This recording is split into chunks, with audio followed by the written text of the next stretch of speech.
to me because hearing about like what Michael's talking about, 79% of stuff's online and all that. The project I just finished at QUT, it was a pilot project. It was to do with workload redirection to release the lecturers from some of their learning and teaching without losing the quality of the learning and teaching or depth, to allow them to do more research. So for me, these kind of, like doing vodcasts and stuff, and the way it's all going, from what Michael's saying, is began to be increasingly a part of learning and teaching. And so, I mean, one of the ironies is that I used to work at USQ and I was a learning and teaching fellow, and they awarded me a senior learning and teaching fellowship exactly 1 week after they made me redundant, which is a bit strange. But that's where it's all going, and getting learning and teaching staff to engage with that environment.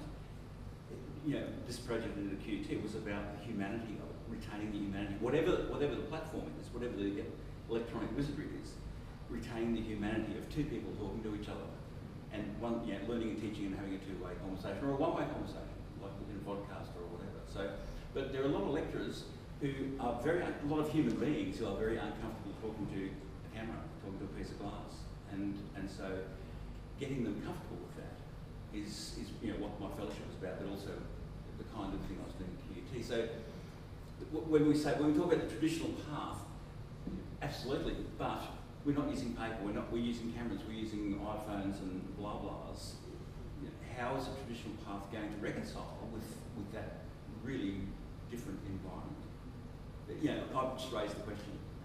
So. If I can follow up on that too, I mean, I think the thing is, often our academic outputs are research papers, and the word papers is so strong there. Why are they seen as papers? Why can't they be, multimedia or other sorts of products, and those be recognised as research outputs as well? And that's what my papers, but that's really the struggle to have them recognised as legitimate. Just because they're useful shouldn't rule them out as being recognised as academic papers, research output. I've gone over time, haven't I? That's fine. It's all, again, extremely thought-provoking, obviously. So I'd like to thank Chris. That was excellent. Thank you.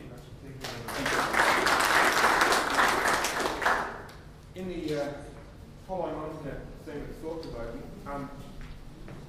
what we'll do next is a little workshop activity, and Jason's bringing this around now. So there'll be no speed dating, nothing like that. So you don't have to worry about working off any lunch or anything like that. So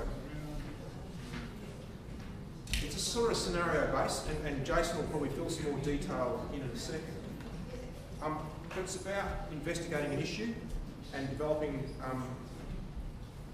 a process of actually executing some research. And I'll let Jace fill in a second.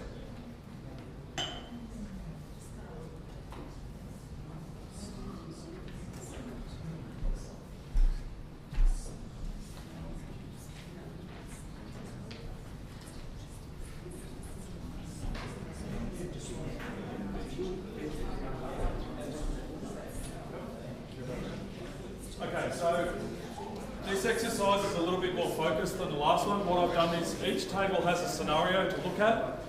Now this is a many heads are better than one exercise. So the idea here is to have a look at that scenario, and again I've given you some prompts to think about in terms of how you go ahead and investigate this, and some of these are some of the topical issues that I introduced this morning.